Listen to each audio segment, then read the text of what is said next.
بسم اللہ الرحمن الرحیم۔ السلام علیکم ورحمۃ اللہ وبرکاتہ۔ جزا اللہ عنا سیدنا محمد اللہ و اہلہ۔ میرے ناظرین، امید ہے آپ خیریت سے ہوں گے۔ اللہ تعالیٰ شانہ آپ کو خوش و خرم رکھے۔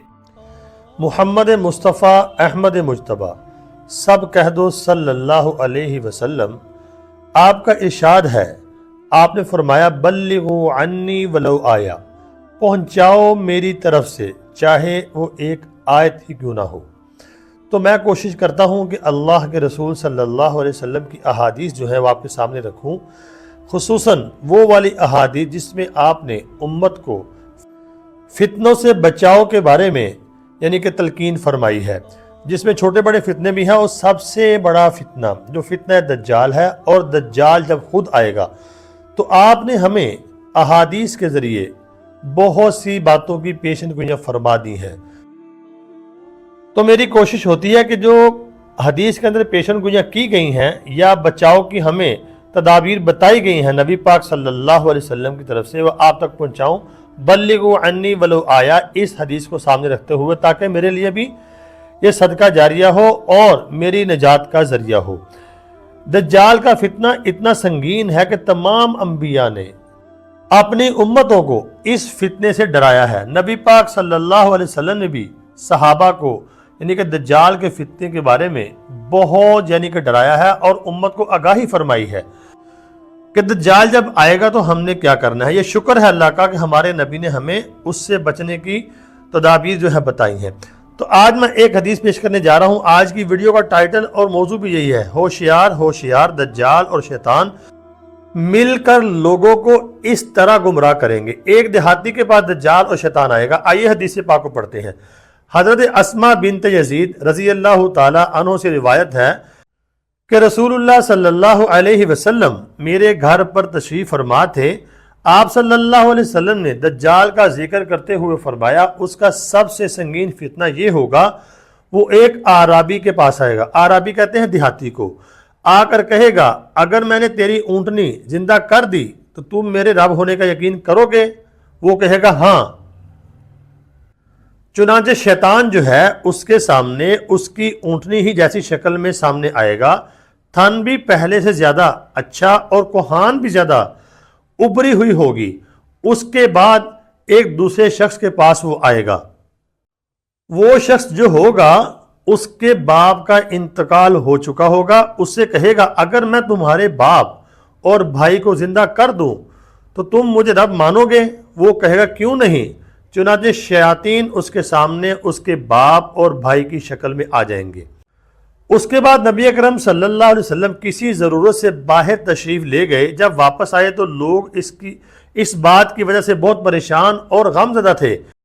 تو آپ صلی اللہ علیہ وسلم واپس آئے تو دروازے کے دونوں آپ نے پکڑے اور فرمایا کہ اسما کیا بات ہو گئی؟ عرض کیا، اللہ کے رسول، دجال کے تذکرہ نے ہمارے دل نکال دیے ہیں۔ فرمایا اگر دجال میرے رہتے ہوئے نکلا تو میں اس کے لیے کافی ہوں، میرے رہتے ہوئے اگر نکلے گا تو میں اس کو خود سنبھال لوں گا۔ آپ اندازہ کریں کہ صحابہ کرام کتنے بہادر تھے، کتنے دلیر تھے، لیکن دجال کا یہ تذکرہ سن کے وہ بھی غمگین ہو جایا کرتے تھے، پریشان ہو جایا کرتے تھے۔ رسول اللہ صلی اللہ علیہ وسلم کو تسلی دینی پڑی، اتنا خطرناک فتنہ ہے، یعنی کہ اتنی بڑی آزمائش ہوگی کہ الامان الحفیظ۔ آج کا مسلمان یہ باتیں سنتا ہے، ادھر سے سنتا ہے، ادھر سے نکال دیتا ہے۔ کیوں؟ اس کو اپنے ایمان کی فکر نہیں ہے۔ صحابہ کو اپنے ایمان کی بڑی فکر ہوتی تھی کہ ہم نے قبر میں جانا ہے، اللہ کے ہاں جانا ہے۔ مسلمان اس وقت غفلت میں پڑا ہوا ہے، جتنی بھی لمبی زندگی جی لے، ہم نے ایک دن اللہ کے ہاں تو جانا ہی جانا ہے، تو حساب دینا ہوگا، تو اپنے ایمان کو بچانا ہے۔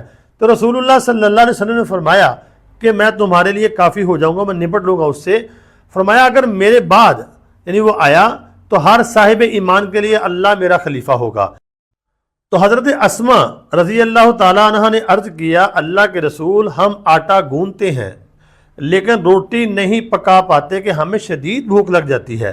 یعنی کہ ہماری بھوک کا عالم یہ ہوتا ہے کہ ہمارے پاس آٹا بھی ہوتا ہے لیکن بھوک اتنی لگتی ہے کہ روٹی پکاتے ہوئے ہمیں دیر ہو جاتی ہے تو ہمیں بھوک لگ جاتی ہے۔ تو اس وقت اہل ایمان کا کیا حال ہوگا؟ یعنی جب ہماری قوت برداشت اتنی کم ہے تو اس وقت جب قحط کا زمانہ ہوگا، روٹیاں دجال اور اس کے ساتھیوں کے پاس ہی ہوں گی تو مسلمان کو کیسے صبر آئے گا؟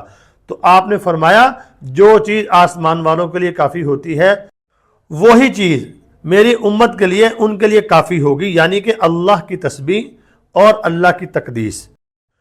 یہ مصنف عبدالرزاق کی حدیث ہے، میں نے آپ کے سامنے پیش کر دی ہے۔ دیکھیں کتنا یعنی کہ سخت یہ فتنہ ہے کہ صحابیہ نے فرمایا کہ ہمیں تو بھوک لگتی ہے تو روٹی تھوڑی سی دیر سے پکتی تو ہمارا کیا حال ہو جاتا ہے، تو اس وقت جب ہر چیز ان کے پاس ہوگی، دجال کے پاس، دجال کرندوں کے پاس، یعنی کھانے پینے کی چیزیں، اگر آپ دیکھتے ہیں اس وقت دجالی فتنے نے ہر چیز کو کنٹرول کر لیا ہے اور اس وقت بس دجال کا انتظار کر رہے ہیں اور اس وقت بہت برا عالم ہوگا، لیکن گھبرانے کی ضرورت نہیں ہے۔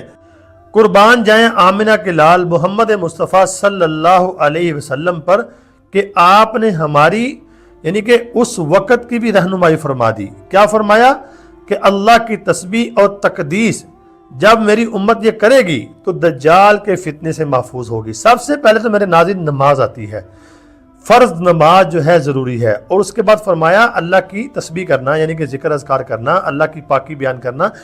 اسی لیے تو علماء کرام اور اولیاء اللہ اور شیخ جو بڑے ہیں وہ کہتے ہیں کہ آپ صبح کے وقت یعنی جب اٹھیں فرض نماز پڑھیں تو تیسرے کلمے کی تسبیح کریں، اور شام کو عصر کے بعد استغفار کی تسبیح کریں، رات کو سوتے وقت آپ درود پاک کی ایک تسبیح لازمی کریں، اور سورہ یاسین، سورہ واقعہ اور قرآن پاک کی کچھ تلاوت کر لیا کریں، آپ ذاکرین میں شمار ہوں گے۔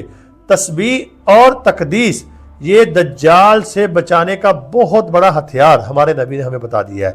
تو اب بتائیں جو مسلمان اس وقت کے ہیں، ہم اپنا حال دیکھ لیں، ہم تسبیح اور تقدیس تو بہت دور کی بات ہے، ہم فرض نماز نہیں پڑھتے، تو ہم کیسے دجال کے فتنے سے بچیں گے؟ تو دجال کے فتنے سے بچنے کی تدابیر ہمارے نبی نے ہمیں بتا دی ہیں۔ یہ دو باتیں ہم اگر اپنے اوپر لازم کر لیں تو دجال اور اس کا فتنہ ہمارا کچھ نہیں بگاڑ پائے گا۔ اللہ کے رسول کی بات جو آپ نے فرما دی وہ حق ہے اور سچ ہے، وہ پوری ہونی ہے اور پوری ہو کر رہے گی، مگر بات یہ ہے کہ ہمیں اس کے اوپر عمل کرنا ہوگا۔